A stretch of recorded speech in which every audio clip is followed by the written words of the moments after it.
Tuhan firman-Mu ajaib, kekal meski gunung menghilang. Tiada huruf yang gagal, tak terpatahkan siasat. Hidup seperti-Mu ya Allah, lebih dari emas. Aku bersaksi kitab-Mu, kitab yang suci. Terdengarkan firman-Mu, hibur hati yang luka. Terangilah langkahku kemanapun ku pergi. Biarkanlah firman-Mu berkuasa atasku. Ubahkanku, bebaskanku, ku mau menyenangkan-Mu. Tuhan firman-Mu ajaib, kekal meski gunungnya. Ubah dan bebaskan aku, mau menyenangkan-Mu. Salam jumpa pemirsa terkasih, saya menyambut Anda sekalian dimanapun Anda berada dalam episode terbaru program studi harian kita semua, Kitab Suci. Kita telah sampai dalam studi kita tentang Kitab Ayub, kitab puisi pertama dalam Perjanjian Lama, pasal 38 sampai 39. Hari ini di episode kedua dari belakang dari kitab ini, kita hampir sampai pada alasan ujian yang Ayub alami. Mengapa Allah mengizinkan ujian-ujian ini terjadi? Mengapa Ia mengizinkan Ayub untuk menderita? Mungkin Anda pun bertanya-tanya, mengapa Allah membuat Ayub melalui kesulitan ini? Kita akan tahu pada hari ini dan dalam episode mendatang. Untuk memulai, izinkan saya untuk menyambut tamu kehormatan di studio, para hamba Tuhan, Dr. Adel Habib, selamat datang. Terima kasih, Saudara. Dr. Fayez Fuad, selamat Terima datang. kasih. Juga para hadirin yang telah bergabung di studio, selamat datang. Kami biasa setiap Senin untuk membaca beberapa surat dari pemirsa, dan beberapa saat yang lalu kami memasukkan sebuah pertanyaan di halaman Facebook kami, Semua Kitab Suci.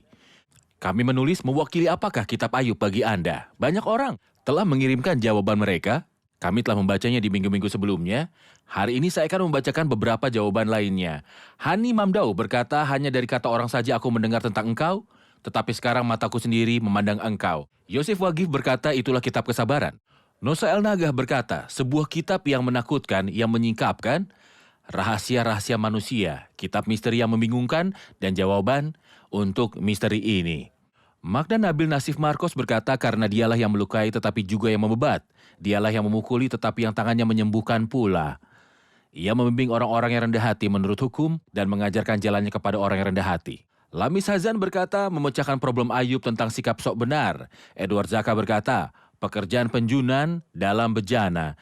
Jan Barnaba Labib berkata, berkat-berkat penderitaan dalam kitab ini. Susi Yosef berkata, berbagai tes dan kemenangan, penderitaan dan kemuliaan, pertempuran iblis dan kekuatan dan kemenangan dari Allah. Terima kasih pemirsa terkasih untuk pesan-pesan ini, kiranya Tuhan memberkati. Dr. Fayez, saya ingin Anda memberi saya sebuah gambaran tentang ide-ide utama dalam pasal 38 dan 39 sebelum mulai belajar dengan lebih rinci. Kita ingat bahwa perkataan yang terakhir yang Elihu katakan pada Ayub dalam pasal 37 adalah yang maha kuasa yang tidak dapat kita pahami. Kita tidak dapat memahami dengan pikiran kita, mengapa Allah berusaha dengan kita dan kita tidak dapat memahami siapa Allah. Jadi apa yang dibutuhkan? Yang dibutuhkan adalah Allah berbicara dan memberikan pewahyuan-pewahyuan tentang dirinya. Ketika Allah berbicara dan memberi pewahyuan-pewahyuan tentang dirinya, kita dapat memahami siapa Allah. Dan sebenarnya saya pikir bahwa di sepanjang seluruh omongan Elihu dengan Ayub, ia menyuguhkan kepadanya kebenaran yang telah disikapkan kepadanya. Dan bagaimana ia bersalah dan sedang menyuguhkan kepadanya kasih karunia yang memberitahu dia untuk tidak takut karena Tuhan memiliki kasih karunia. Dan dia memberitahu bahwa jika datang pada Tuhan dan bersalahkan dirinya, Tuhan akan menerima dia. Saya pikir sebuah perubahan terjadi dalam Ayub dan Ayub mulai merasakan bahwa ia telah bersalah karena menganggap dirinya seorang hakim yang menilai saat Allah berurusan dengannya. Dan begitu Elihu selesai berbicara, Tuhan sendiri menampakkan diri kepada Ayub untuk berbicara dengannya 2 kali. Tuhan berbicara dengannya 2 kali. Dan setiap kali pembicaraannya dibagi menjadi 2 bagian. Ia berbicara dalam pasal 38 dan 39, lalu ia berdiam diri. Dan membiarkan Ayub menjawab. Dan Ayub menanggapi pembicaraan Tuhan yang pertama dan mengatakan perkataan yang baik. Dan kemudian Tuhan berbicara lagi dalam pasal yang ke-39 dan 40, lalu berdiam diri. Maaf, dalam pasal 39 dan 40, dan kemudian ia berdiam diri dan Ayub menanggapi dan mengatakan kata-kata yang baik. Dan dalam perkataan yang telah ia katakan ada jawaban untuk masalahnya. Dan setiap kali Tuhan berbicara, ia mulai berbicara dengannya dengan cara yang baik dan juga lembut. Dan tampaknya ada sarkasme di dalam metodenya, namun ia bermartabat, serius, dan halus. Dan dalam 2 kali itu ia berkata kepadanya, aku akan menanya engkau, supaya engkau memberitahu aku. Seakan Tuhan berkata, ayub engkau menetapkan dirimu sebagai hakim, lalu aku membutuhkanmu untuk mengajari aku, jadi aku akan bertanya kepadamu. Dan ia memberitahu dia untuk menyiapkan dirinya. Seperti pria berbicara Seperti kepada seorang laki-laki dan beritahu dia bahwa ia ingin agar dia menjawab pertanyaan-pertanyaannya. Dan untuk pertama kali Tuhan mengajukan 14 pertanyaan kepada Ayub. Dan 14 pertanyaan itu dibagi menjadi 2 bagian. Percakapan Tuhan yang pertama dibagi menjadi 2 bagian. Dan bagian pertama, 7 pertanyaan berkaitan dengan kekuatan Allah di dalam alam semesta, di langit, dalam bintang-bintang, serta planet-planet. Kekuatan Allah yang besar di dalam alam. Dan saya membayangkan bahwa Ayub malu dengan dirinya dan berpikir bahwa ia tidak tahu apa-apa. Dan sesudah itu Tuhan tidak bertanya tentang hal yang berkaitan dengan langit, bintang, planet, hujan, dan matahari. Ia tidak bertanya tentang hal-hal yang sangat besar tapi puas dengan hal-hal kecil. Dalam 7 pertanyaan berikut ini, ia mengajukan pertanyaan kepadanya berkaitan dengan tindakan dalam mencukupi makhluk-makhluk yang lemah seperti burung unta, burung, dan burung gagak. Dapatkah kamu menjawabku? Bagaimana aku melakukan perbuatan-perbuatan yang besar ini? Tidak. Oke, dapatkah kamu menjawabku sebagaimana aku melakukan hal sederhana ini? Tidak. Oke, maka kamu tidak tahu apa-apa. Tuhan tidak mengatakan itu tapi karena ia tidak tahu apa-apa. Mengapa ia menghakimi perbuatan Tuhan? Saya membayangkan bahwa Ayub malu dengan dirinya sendiri dan menutupi wajahnya dengan tangannya. Itu sebabnya ketika ia menjawab, ia mengucapkan kata-kata yang luar biasa, tapi kita akan membicarakannya pada waktunya. Kita rehat sejenak dan kembali untuk meneruskan studi kita tentang pasal ini. Pemirsa terkasih, kami akan segera kembali setelah rehat. Seorang berkata kepada Dr. Maggie, seorang penulis, "Saya tidak dapat percaya." Jadi Maggie menjawab dan berkata, "Apa yang menghalangimu untuk percaya?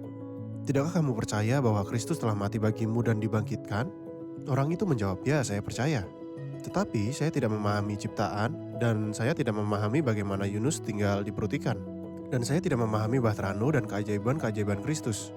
Sayangnya, pemirsa terkasih, laki-laki ini mengizinkan kurangnya pengetahuannya tentang hal-hal lain dari Allah untuk menghilangkan kesempatan dalam kasih karunia untuk mempercayai Kristus.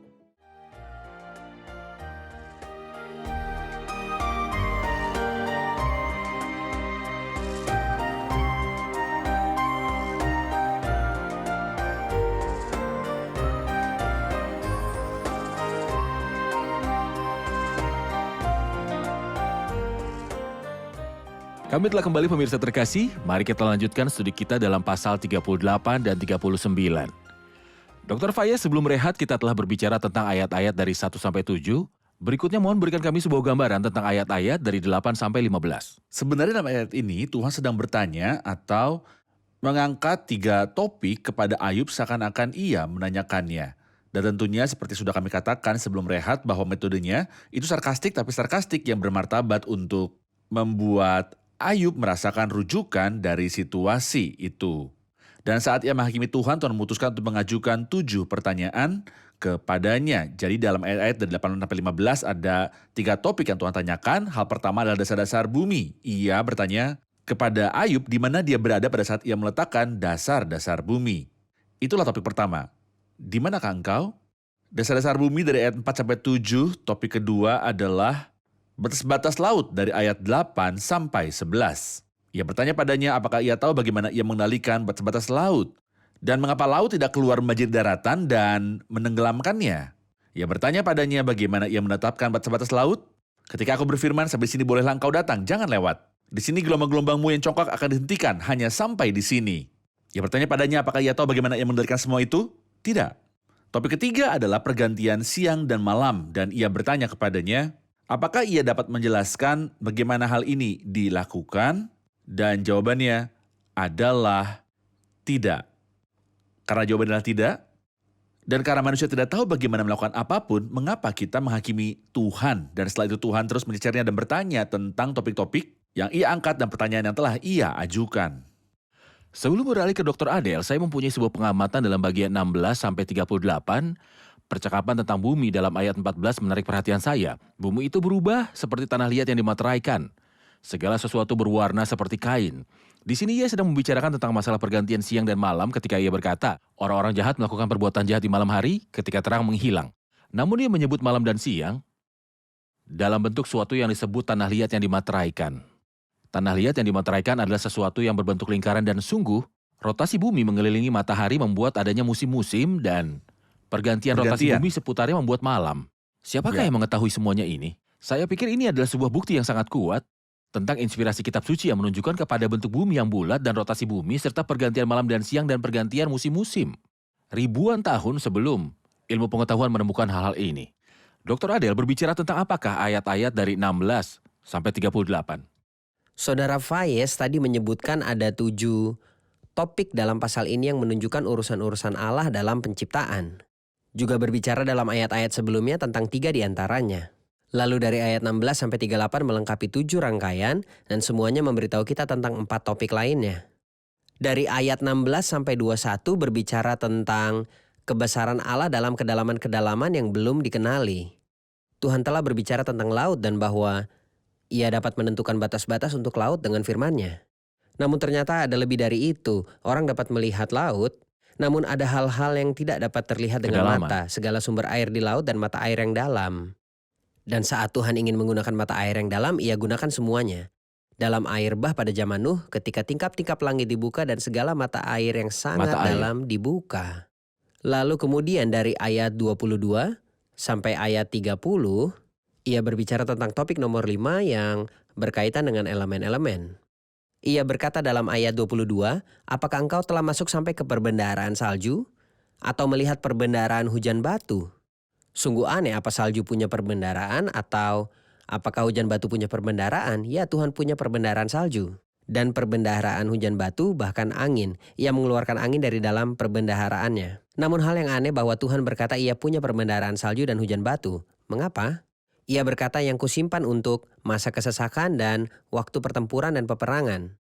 Pada masa lalu dalam Keluaran 9, ketika Tuhan mengajar orang Mesir, salah satu tulahnya adalah tulah hujan batu. Dan suatu hari akan tiba ketika salah satu dari 7 sangkakala akan berbunyi, akan ada sebuah tulah yang kuat ke atas bumi, yaitu tulah hujan batu.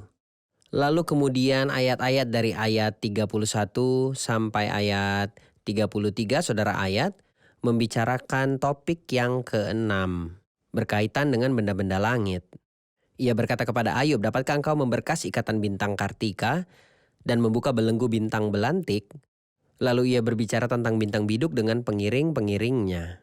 Dan pemirsa terkasih seharusnya tahu bahwa semua ini adalah nama-nama rasi bintang yang membentuk sesuatu, misalnya bentuk beruang besar yang merupakan bentuk beruang kutub. Kemudian ia melengkapi penyelesaian dalam ayat dari 34 sampai ayat 38, ia ucapkan kata-kata baik tentang awan-awan dan bagaimana mereka dikendalikan. Dan kita telah benar-benar melihat di sepanjang 7 topik ini kebesaran Allah dalam ciptaannya. Kisah tentang bintang Kartika dan bintang belantik dan bintang Kulburuj serta bintang biduk yang telah Anda bicarakan semuanya adalah rasi bintang-bintang yang ada di langit. Benar. Nama-nama ini dikenal oleh para ahli astronomi. Dan nama-nama ini dikenal oleh para ahli astronomi yang telah memberikan nama kepada rasi-rasi ini. Bintang Kartika biasa muncul di awal musim semi. Dan bintang belantik biasa muncul di awal musim dingin. Dan orang biasa berkata bahwa bintang belantik seperti raksasa yang diikat. Kapankah itu dilepaskan? Ketika musim dingin berakhir dan musim semi dimulai. Seakan ia ingin membicarakan pergantian musim. Benar. Ketika ikatan bintang belantik terlepas, siapakah yang melakukannya selain Allah yang perkasa? Perkataan yang mengagumkan. Hadirin tentunya punya pertanyaan. Kita akan mengambil pertanyaan hadirin. Kita telah melihat dalam pasal-pasal sebelumnya, ketahuilah Allah. Kita mengharapkan dalam pasal 1 tertulis, maka Allah menjawab. Tetapi di situ tertulis, maka Tuhan menjawab. Dan juga kondisi Ayub mengerikan. Haruskah ia menjawabnya di dalam badai? Sebuah pertanyaan penting, mengapa ia berkata Tuhan bukannya Allah dan mengapa ia menjawab dari dalam badai? Izinkan saya menegaskan bahwa kita percaya dalam firman harafiah dari kitab suci. Bukan hanya Roh Kudus mendiktekan ide-idenya kepada para penulis firman Allah, tapi ia juga mendiktekan segala perkataan dan istilah yang mereka gunakan untuk merumuskan ide ini kepada mereka. Dan ketika Roh Kudus menggunakan salah satu nama Allah, ia memaksudkan apa yang ia katakan. Nama Allah berkaitan dengan ciptaannya. Pada mulanya Allah menciptakan. Elohim itulah nama yang dikaitkan kepadanya sebagai pencipta, hubungannya dengan ciptaan pada umumnya.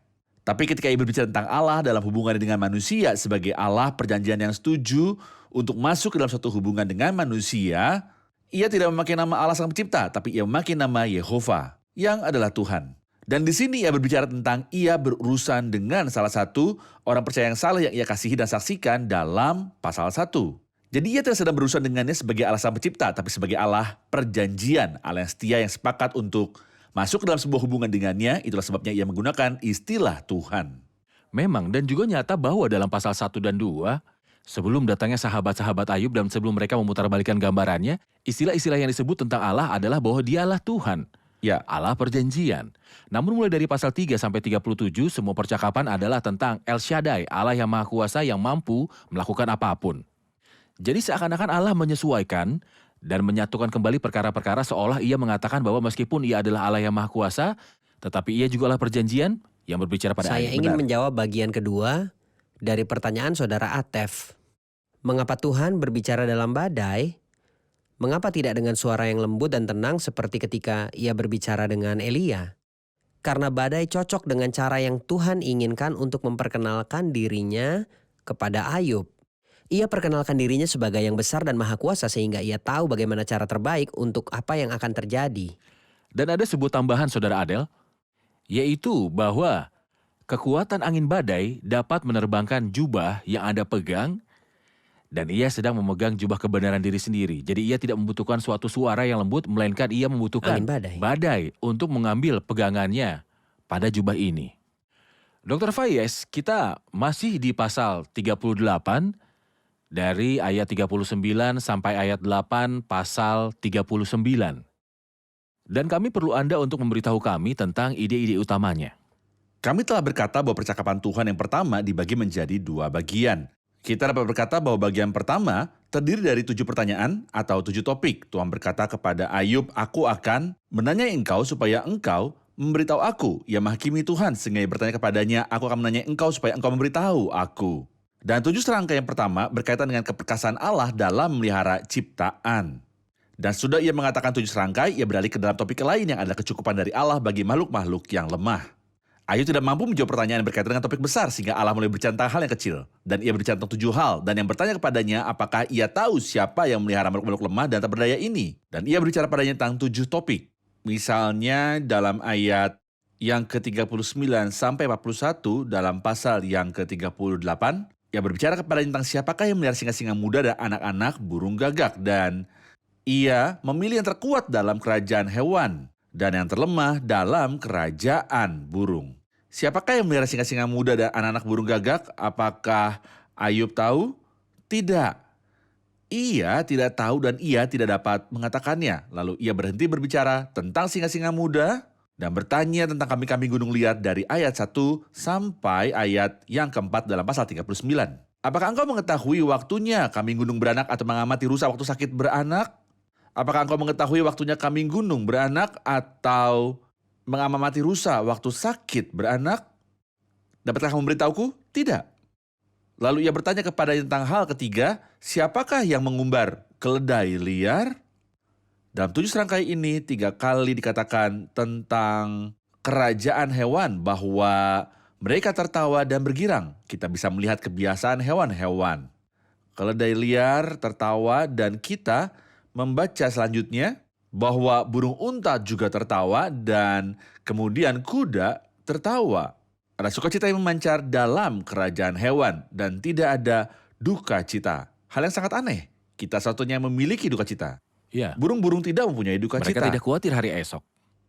Hal yang sangat baik. Jadi ia bertanya kepadanya, bisakah Anda beritahu saya siapa yang bertanggung jawab atas suasana hati ini? Ini adalah sebuah trilogi, tapi kita tentunya akan mendengar tentang selebihnya dari lipat 7, seakan Ayub merasa dirinya kecil setelah mendengar pertanyaan ini. Baik, kita rehat sejenak dan kembali untuk menjawab pertanyaan hadirin. Pemirsa terkasih, kami akan segera kembali setelah rehat.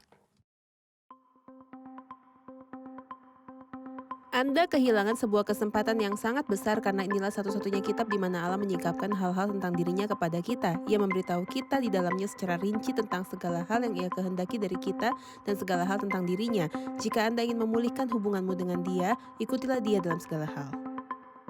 Saya ingin berkata kepadanya bahwa seperti tubuh, makan 3 kali per hari.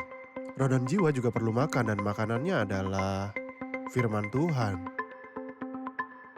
Saya berkata kepadanya bahwa kitab suci ini adalah sebuah pesan Tuhan dan pribadi kepadamu dan Anda tahu darinya pemikiran Allah dan apa yang Ia kehendaki darimu dan tujuannya bagi kehidupanmu.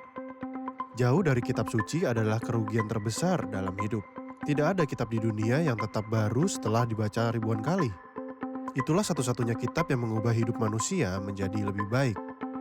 Saya berkata kepadanya bahwa ia sedang kehilangan sebuah kesenangan besar, sebuah kesempatan di mana ia dapat memperdalam firman Allah. Itu akan membawa perubahan dalam hidup. Berkuasa atasku, ubahkanku, bebaskanku, ku mau menyenangkanmu. Tuhan firman-Mu ajaib, kekal seluruhnya. Ubah dan bebaskan aku, mau menyenangkanmu. Kami telah kembali pemirsa terkasih untuk menjawab pertanyaan dari hadirin di studio. Silakan. Dalam pasal 38 ayat 14 Anda menarik kesimpulan dari ayat ini yang berkata bumi itu berubah. Seperti tanah liat yang dimeteraikan. Tentang rotasi bumi, di manakah rotasi bumi dalam ayat ini? Bahasa Ibrani asli untuk kata berubah seperti adalah mengambil bentuk, dan tentunya ia sedang berbicara tentang bumi. Dan ada sebuah kebiasaan lama di masa lalu sebelum ditemukannya papirus dan kertas untuk menulis, mereka bisa menulis dokumen-dokumen penting di atas tanah liat. Seolah mereka sedang mengukirnya dan orang yang menulisnya dengan materai biasa memateraikannya. Ini adalah sebuah pengamatan mengenai hal-hal purbakala sebelum ditemukannya papirus dan kertas untuk menulis. Seakan ia ingin mengatakan bahwa ada sebuah dokumen yang membuktikan kebesaran Allah dan kekuasaannya atas bumi. Yaitu bahwa Allah membentuk bumi seperti tanah liat di bawah sebuah materai atau ia dibentuk seperti tanah liat. Tentunya materai adalah sesuatu yang berbentuk lingkaran, jadi seakan-akan sirkulasi bumi adalah sebuah dokumen yang membuktikan bahwa bumi adalah milik Allah dan keperkasaan Allah diperlihatkan dalam rotasinya yang membuat bumi dalam bentuk ini, dalam bentuk lingkaran Allah. Seakan-akan itu adalah sebuah materai yang membuktikan bahwa Allah itu Maha Kuasa. Dalam pasal 38 ayat 36, siapa menaruh hikmat di bagian-bagian dalam atau siapa memberikan pengertian kepada gumpalan mendung? Saya ingin mendengar sebuah penjelasan untuk ayat ini. Apakah arti dari bagian-bagian dalam ketika ia berkata siapa menaruh hikmat di bagian-bagian dalam? Adalah awan yang ia bicarakan dalam ayat-ayat ini, saudara, ayat yang memperlihatkan kebesaran Allah. Yang memperlihatkan hikmat Allah. Karena awan yang naik memperlihatkan Hikmat Allah. Dr. Adil, saya ingin mendengar komentar Anda tentang ayat-ayat dari 9 sampai 18. Tuhan lanjut memperlihatkan kebesarannya dalam berurusan dengan makhluk-makhluk liar saat ia membicarakan tentang lembu hutan dari ayat 9 sampai ayat 12. Ia berkata bahwa ia mampu menjinakkan lembu liar untuk melayaninya. Di masa lalu sebelum ditemukan peralatan pertanian untuk membajak, mereka pakai 2 lembu dan alat pengirik di atas mereka untuk membajak tanah pertanian. Juga mereka menggunakan lembu untuk menarik keretanya. Jadi ia bertanya padanya apakah dapat menjinakkan lembu hutan untuk melayani dia seperti yang ia lakukan pada lembu biasa. Dalam ayat 13-18 ia bicara tentang hewan lain yang liar yaitu burung unta yang telah Tuhan rampas hikmatnya. Burung itu lain daripada yang lainnya, seperti ayam misalnya yang mengerami telur-telurnya. Namun jika ia merasa datangnya bahaya, ia siap untuk mengepakkan sayapnya sebagai tambahan fakta bahwa ia tidak menggunakan sayap-sayapnya untuk mengerami telur-telurnya. Dan dikatakan ketika burung unta dikejar oleh seorang pemburu dan ia merasakan datangnya bahaya, ia malah menyembunyikan wajahnya ke dalam pasir. Apakah hal itu dapat melindunginya dari bahaya? Tentu tidak. Itu tingkah laku yang bodoh karena memberikan pemburu kesempatan untuk menangkapnya. Kita lihat dalam burung unta orang berdosa yang jauh dari Tuhan dan yang mengabaikan penghakiman dan berkata bahwa tidak ada penghakiman. Namun terlepas dari itu penghakiman itu nyata entah dia terima atau tidak. Baik, Dr. Fayez, di menit-menit terakhir episode ini saya butuh sebuah komentar tentang ayat-ayat yang terhubung bersama dari ayat 19 sampai dengan akhir pasal. Dalam bagian ini Tuhan sedang membicarakan tentang pemeliharaannya atas kuda dari ayat 19 sampai ayat yang ke-25. Dan bagaimana ia memberi kuda keberanian karena kuda tidak kenal takut, malah menertawakan ketakutan. Dan kuda mengharapkan datangnya saat perang dan begitu ia mendengar suara para pemimpin dan suara teriakan yang menandanya dimulainya perang, kuda merasakan pertempuran dari kejauhan dan mulai berlari. Kuda tidak takut. Sebaliknya menertawakan ketakutan. Lalu dari ayat 26 sampai akhir pasal ia bicara tentang 2 jenis burung, elang dan raja wali.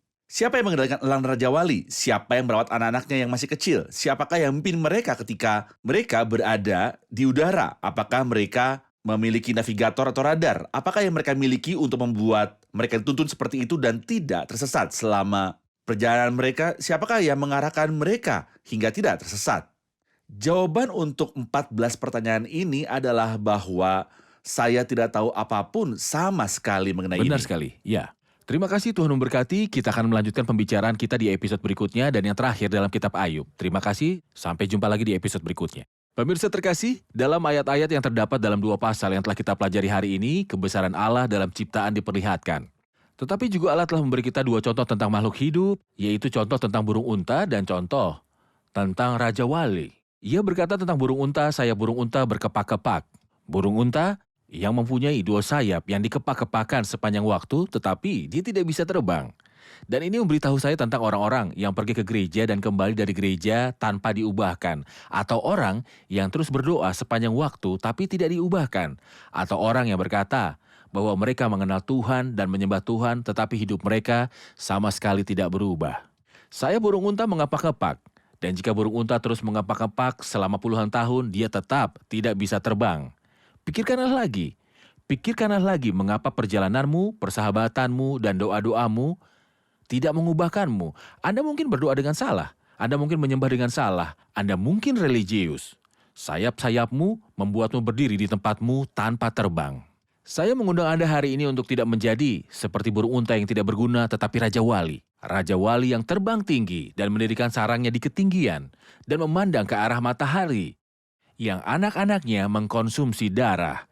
Jika Anda mempunyai sebuah hubungan dengan Kristus didasarkan pada darah yang tercurah, tempatmu akan tinggi di atas celah batu karang. Jika Anda mempunyai sebuah hubungan dengan Kristus, tempatmu akan sangat ditinggikan.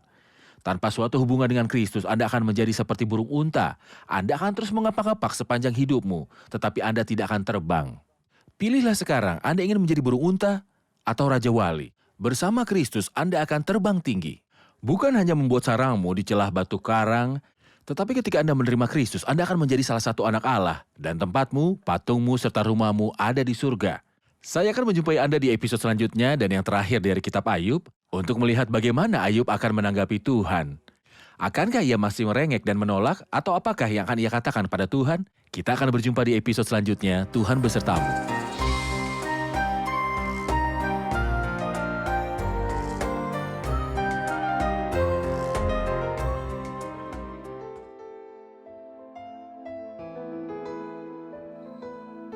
Tuhan firman-Mu ajaib, kekal meski gunung menghilang. Tiada huruf yang gagal, tak terpatahkan siasat. Hidup seperti-Mu ya Allah, lebih dari emas. Aku bersaksi kitab-Mu, kitab yang suci. Mendengarkan firman-Mu, hibur hati yang luka. Terangilah langkahku kemanapun ku pergi. Biarkanlah firman-Mu berkuasa atasku. Ubahkanku, bebaskanku, ku mau menyenangkan-Mu. Tuhan firman-Mu ajaib, ubah dan bebaskan aku.